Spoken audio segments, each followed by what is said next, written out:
Hello guys! Greetings from the land of cherry blossoms. Once again, this is Dudes and welcome to my channel. Okay guys, ang vlog po natin sa araw na ito, since umulan at di ako makapag-vlog sa labas, naisipan ko pong magluto ng ube malagkit na turon. Okay, so ito po yung mga sangkap natin. Pero bagong lahat, gusto ko po sana pasalamatan ang aking mga subscribers. Maraming salamat po sa inyong lahat. Sana ay dumami pa kayo. Okay, tara na, magluluto na tayo. Let's go!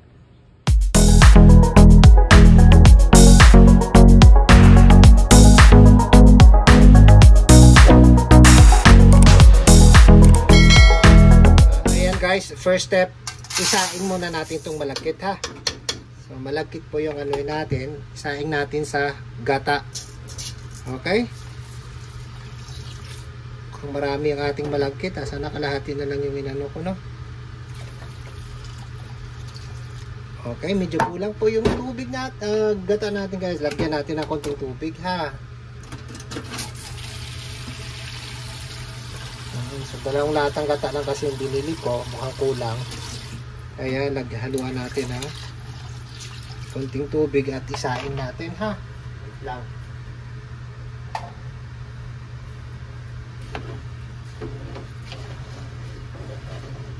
Sana kinalati ko na lang, no. Medyo ito ano natin ng ano, may mga natira-tira pa dito. Kaya ayan.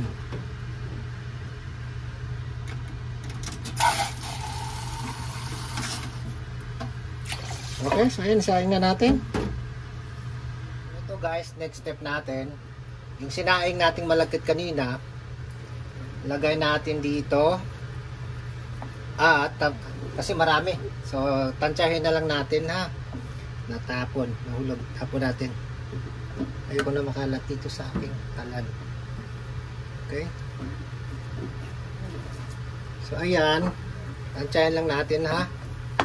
Haluan natin ngayon ng ube. Ayan. So, ayan. Ay, nabibili na po dito sa Philippine Sari-Sari Store. Wala, katabing bahay lang namin. Katabing apartment lang namin, I mean. So, ayan.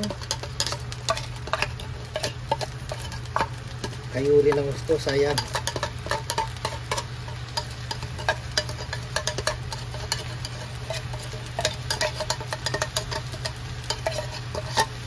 Okay, so tansyahin natin ha.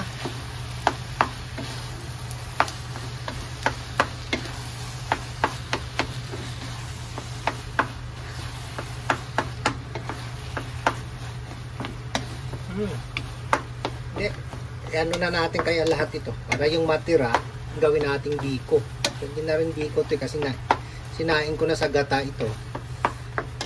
Maglalatik na lang tayo mamaya para meron na tayong biko na ube. So, meron pa kasing isang ano dilata. Sige, ano na natin lahat ito ha. Tingnan natin kung hanggang saan yung pwede natin ano. Meron pa kasing isang latang ano na condensed milk na may ube.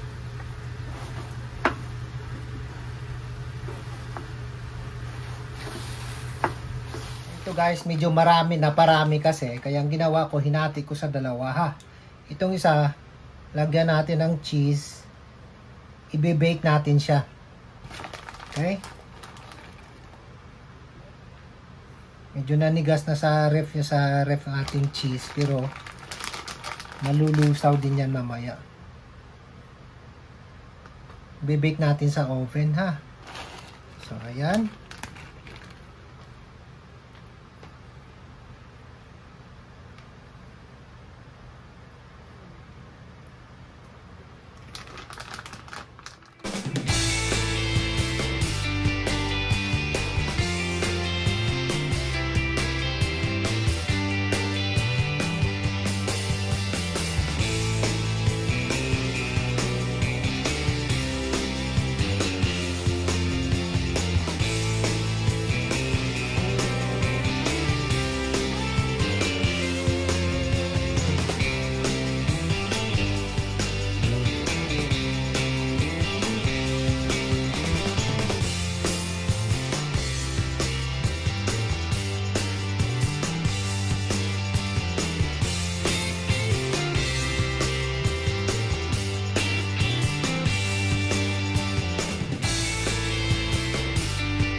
So, there you go guys. Ito po yung ating malagkit ubi lumpia. Okay? At ito na rin ang ating bake ubi malagkit guys. Sana nagustuhan po ninyo ang vlog natin sa araw na ito. At sana huwag natin kalimutang mag-like, mag-comment at higit sa lahat mag-subscribe. At huwag natin kalimutang pindutin ang notification bell para maging updated kayo sa susunod ko pa mga vlogs. Maraming salamat po. Domo arigatou gozaimashita.